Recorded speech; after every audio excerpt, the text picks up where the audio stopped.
today's episode, where we'll be diving into an essential topic in health and hygiene, the unique ways our body takes care of themselves. Did you know that the vagina is a self-breathing organ? It is a fact that often surprises many. The vagina is designed to maintain its own balance and health naturally. Stay tuned as we uncover the secrets of our body's natural defenses and learn how to support them in our daily routine. Proper vaginal hygiene is crucial for preventing infections, discomfort, and complications that can affect our reproductive health. Welcome to Fertility and Wholeness Podcast. Are you tired of seeing that test be negative month after month? Will you ever stop having to take test after test? Are you scared of all the medical terminology, office visits, and misinformation you see at every turn on your infertility journey? If you answer yes to any of those, you're not alone. You are at the right place. I am so happy you're here with us. My name is Ariana. I'm a fertility care practitioner and a wholeness coach with over a decade of experience on the field. I created this podcast because I know what it is to feel alone and lost while navigating fertility problems. And after helping hundreds of women, teaching them how to not protract their cycles, boost their fertility, and navigate their monthly emotional roller coaster and get pregnant naturally, I am on a mission to empower women to take charge of their fertility journey. In this podcast, you will find heartfelt conversations, education, tips on how to take care of and understand your fertility, emotional support, simple lifestyle changes to boost your fertility, nutrition, self-care routines, tips for handling stress and anxiety with ease. We have amazing, exciting expert interviews and guests, inspirational stories, and practical advice on preparing for pregnancy and joyful delivery. Are you ready to reclaim your health, your life, and become pregnant naturally? If so, grab your green juice and prenatal vitamins. This episode is just what the doctor ordered.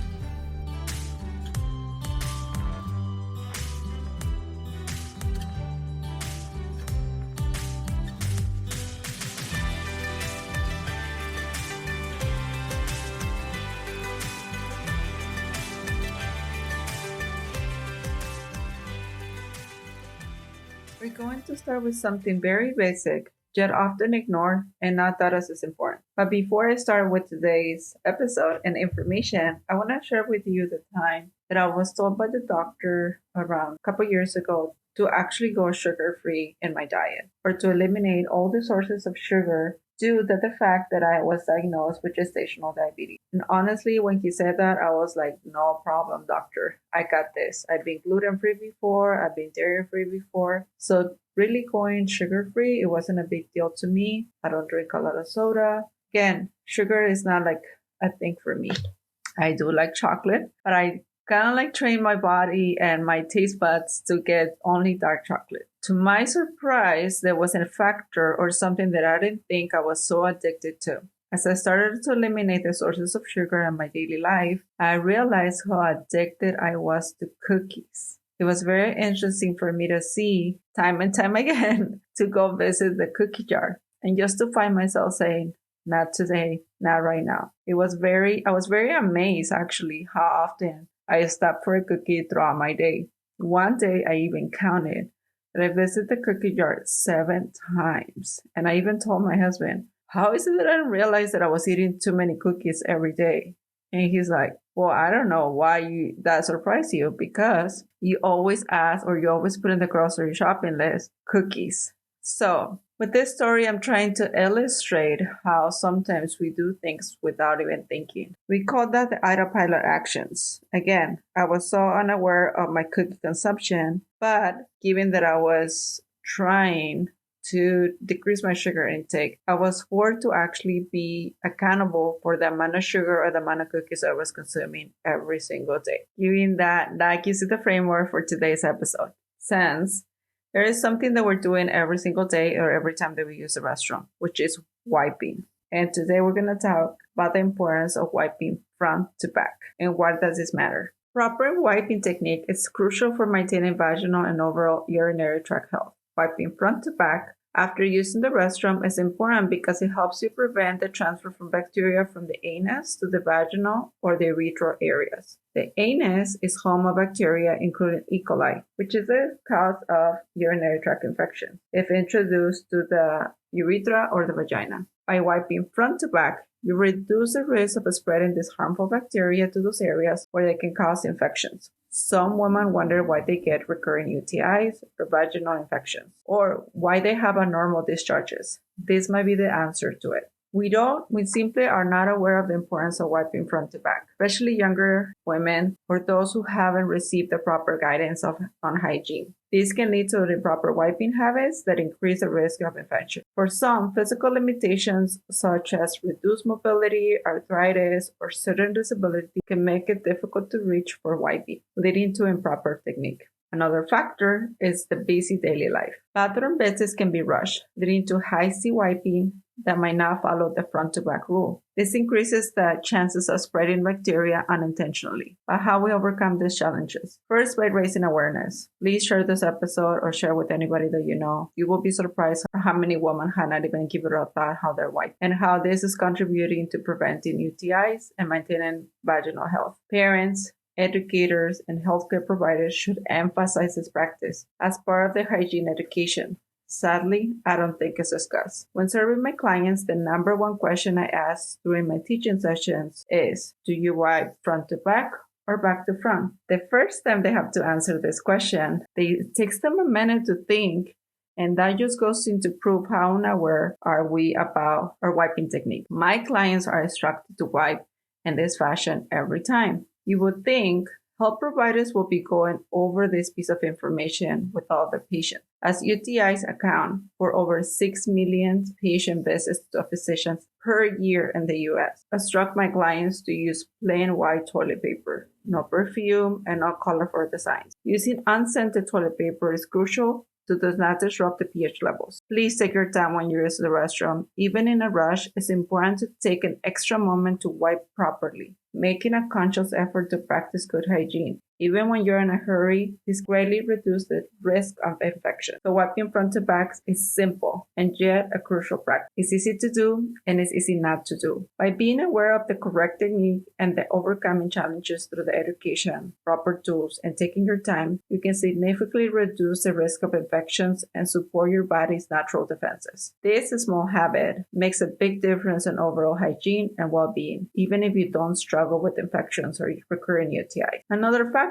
for maintaining good pH balance is underwear. Please wear breathable underwear, which allows air circulation, reduces moisture, helps to prevent yeast infections. Cotton is gentle on the skin, and it helps to maintain healthy environment for the vagina. Avoid tight clothing for long periods. Tight clothing, especially the ones that are in today, are non-breathable fabrics like nylon and spandex can trap moisture and heat, creating a breeding ground for bacteria and yeast. It is best to avoid tight pants or underwear for extended periods of time. Avoid the use of harsh soaps or douching or any other product with perfume inside the vagina. This can disrupt the natural pH levels and eliminate the beneficial bacteria, leading to irritation and infection. If you experience any unusual discharge, itching, burning, strong vaginal odor, don't ignore it. This can be signs of infection or other health issues that might require medical attention. It is important to consult with a healthcare provider if you notice anything out of the ordinary. And now we're going to move on to other factors might not be as obvious as the underwear. Another factor, which is dryer sheets. Dryer sheets are often infused with fragrances and chemicals designed to make your clothes smell fresh, feel soft. However, these chemicals can be disruptive to the delicate balance of the vaginal area. Here is why. Chemical irritants that are in the dryer sheets contain various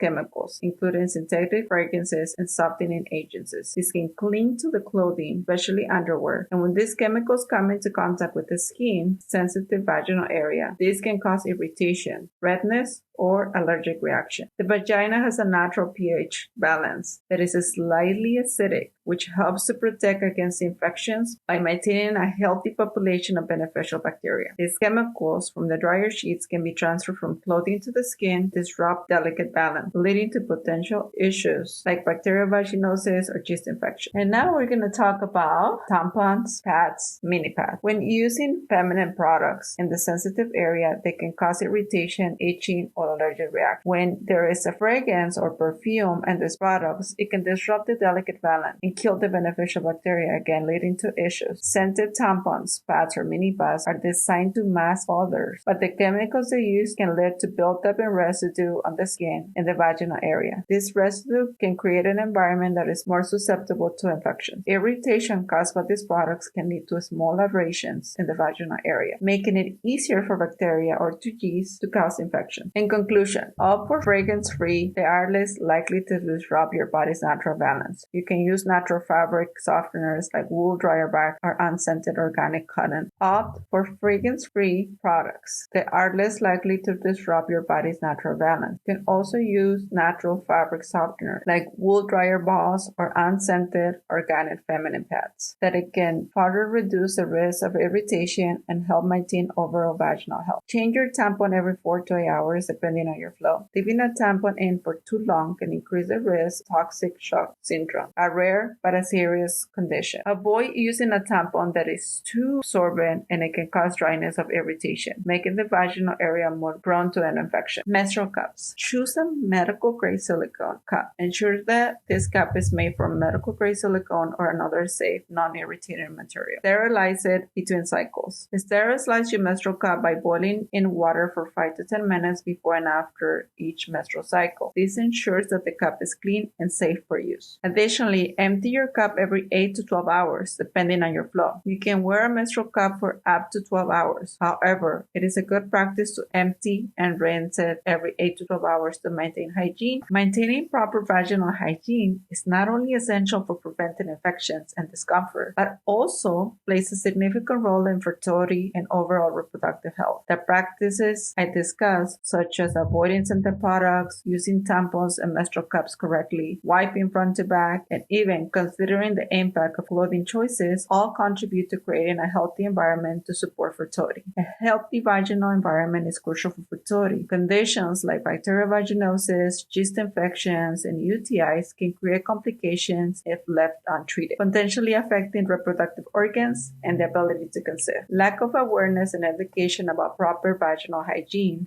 and health issues that could be easily avoided with proper knowledge and practices. As we can see, you can protect your body's natural balance and enhance your reproductive health, paving the way for a healthier, more empowered life.